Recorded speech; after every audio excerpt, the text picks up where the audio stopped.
Hello, and welcome to an audio recording log provided for the Foundation staff by BubCorp. This recording has been created for personnel which are unable, or in some cases unwilling, to read the appropriate materials for various skips in the Foundation's possession. This recording is intended to be an adequate replacement for reading the specified articles in their entirety. Please send any feedback about these recordings to your designated BubCorp representative, and please have a wonderful day. Item number SCP-003. Object Class Euclid. Special Containment Procedures. SCP-003 is to be maintained at a constant temperature of no less than 35 degrees Celsius and ideally kept above 100 degrees Celsius. No living multicellular organisms of Category 4 or higher complexity may be allowed to come into contact with SCP-003. In the event of total power failure, if SCP-003-1 begins to increase its mass, assigned personnel must engage in skin contact with SCP-003-1. Ideally, personnel must use their body heat to return SCP-003-1 to above the critical temperature. However, skin contact must be maintained even in the event of SCP-003 reaching activation temperature, lasting at minimum until SCP-003-1 advances fully to its second growth stage. Personnel who enter SCP-003's containment area must first be examined for body parasites of Category 4 or higher complexity, and sterilized if such organisms are present. All personnel who have come in physical contact with SCP-003-1 are to immediately report for sterilization afterwards. SCP-003-1 must not be removed from SCP-003-2 except in case of emergency procedures detailed above. Any significant change in SCP-003-2's rune activity, including pattern, frequency, or color, should be reported within 3 hours of occurrence. Cessation of rune activity must be reported immediately. SCP-003-2 must be supplied with power via the source-designated generator 003-IX at all times. Description: SCP-003 consists of two related components of separate origin, referred to as SCP-003-1 and SCP-003-2.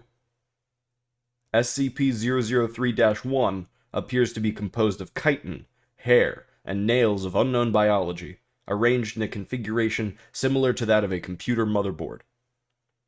Testing reveals SCP-003-1 to predate earliest known circuit boards by a factor of thousands of years.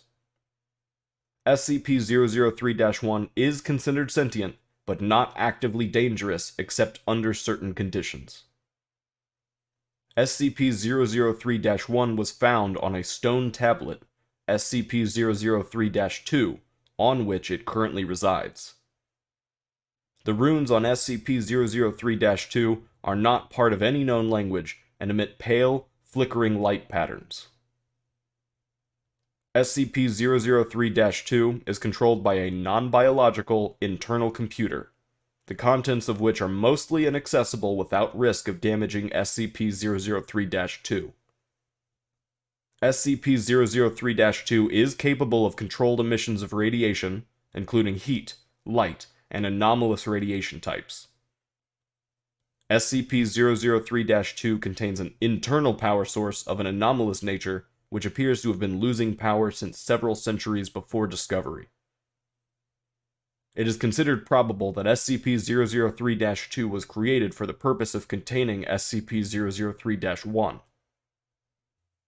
Partially interpreted data recovered from SCP-003-2 may refer to a past and/or potential future LK-class restructuring event caused by SCP-003-1.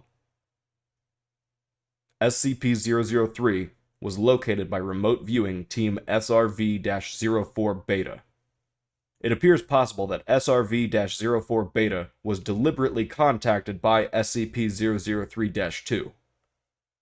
Other organizations have also been alerted to SCP-003's existence, possibly by similar means. Despite this activity, SCP-003-2 does not appear to be sentient, based on its lack of reaction to MO3-Gloria analysis and procedures. Despite this activity, SCP-003-2 does not appear to be sentient, based on its lack of reaction to the M03-Gloria analysis and procedures. When SCP-003 drops below a temperature of 35 degrees Celsius, both components react. First, SCP-003-1 enters a growth state characterized by an exponential increase in mass. This growth state consists of two stages. In both stages, SCP-003-1 partially fuels its growth by converting matter around it, starting with any surrounding inorganic material, including atmospheric elements, then non-living organic material, including the cells of dead skin, hair, chitin, enamel, keratin, and other biological materials. The first stage is always the same. SCP-003-1 will first increase its mass, then take a form similar in shape to an ophiuroid, or brittle star, of 15 meters in diameter, including what appears to be a central processor of 3 meters in diameter. It will form sensory organs that appear to scan its surrounding environment, and will partially convert the area around it to an unidentified anomalous substance, although SCP-003-2 appears to be immune from such conversion. The second stage describes a growth alteration, which occurs when SCP-003 comes into contact with living organic material. SCP-003 appears to template itself off of the organic material, and will attempt communication with organisms that match its initial template or templates. In its second stage, SCP-003-1 may pause, slow, or change its growth, and will also convert inorganic and non-living organic elements into functionally similar structures while anomalously altering their physical makeup. While growth is consistent in the first stage, in the second stage, SCP-003-1's growth rate is diminished by 20 to 90%, so long as SCP-003-1 remains in contact with living organic material. The percentage is determined by the complexity of the organism, or organisms, in contact with SCP-003-1. SCP-003-1 appears to devote a large amount of processing power to analysis of living organic material.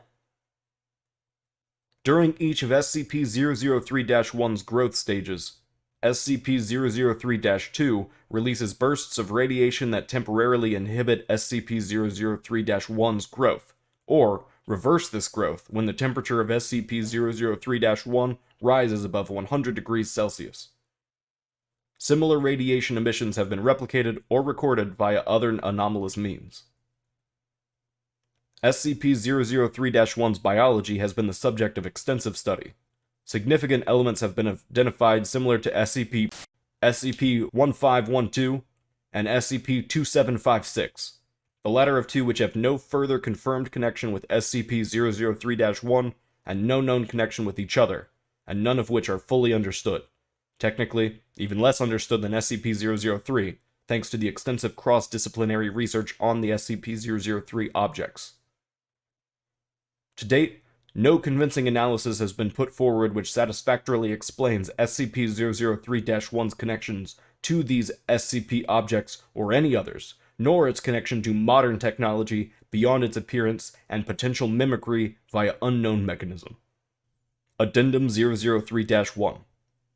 Acting on information gathered from linguistic analysis of SCP-003-2's runes and comparative data analysis, Research Team M03-Gloria has managed to establish a link between SCP-003 and for analysis of functions. SCP-003-1 must now be considered sentient and is to be kept a minimum of 1 kilometer from and the resulting byproduct at all times. Addendum 003-2. SCP-003-2's power loss has been exacerbated by the procedures performed by M03-Gloria. On orders of 05-10, M03-Gloria will continue procedures. Addendum 003-3. During M03-Gloria procedures, SCP-003-1 doubled its mass and began rapid structural growth. Temperature was immediately returned to 100 degrees Celsius. growth and mass increase of SCP-003-1 continued for 9 minutes and 6 seconds, at which time a sustained radiation spike was produced by SCP-003-2. In response, SCP-003-1 returned to its normal state in 3 minutes and 39 seconds. New growth dissolved into a dusty residue which was collected for analysis. Both SCP-003-1 and SCP-003-2 ceased all detectable activity. SCP-003-2 did not resume activity until connected to external power source. SCP-003-2's runes glowed uniformly gray and did not resume normal activity for 3 hours. SCP-003-2 no longer appears to be able to maintain containment area at a temperature above 35 degrees Celsius without external power supplied by generators 003-3 through 4. Addendum 003-4. The procedure detailed in Addendum 003-3 was repeated, and SCP-003-1 again entered a growth state. After 10 minutes and 13 seconds, SCP-003-2 once again produced a sustained radiation spike. SCP-003-1's growth stopped for 36 seconds, then resumed at its previous pace. On quadrupling its mass, SCP-003-1 formed a coherent outer shell and body. After appearing to scan its environment and partially converting its environment, SCP-003-1 then breached containment, entering the observation gallery where 9 members of M03-Gloria were present. On physical contact with team members, SCP-003-1 encompassed them in rapidly grown appendages and stopped growth for 15 minutes. SCP-003-1 then resumed growth and rearranged the component parts of the center of its form to the shape of a 3-meter-tall female humanoid, with peripheral tentacles shifting to extrude primarily from SCP-003-1's newly formed hair and spine. SCP-003-1 then produced rudimentary vocalizations in an apparent initial attempt to communicate with researchers. An unknown individual approached the compromised containment area in company of a full squad of agents. The individual claimed to be acting on the orders of O5-10 and attempted communication with SCP-003-1. Following this incident, Agent Jackson of M03-Gloria successfully returned power to SCP-003-2 and activated backup generators to return the temperature to 100 degrees Celsius. SCP-003-1 returned to its normal state in 21 minutes and 7 seconds and was successfully recontained without incident. All 9 members of M03-Gloria affected by SCP-003-1 were afterwards found to be physically unharmed, with no residual effects besides psychological trauma. The converted materials of SCP-003's former containment area did not dissolve and are now under analysis. Addendum 003-5.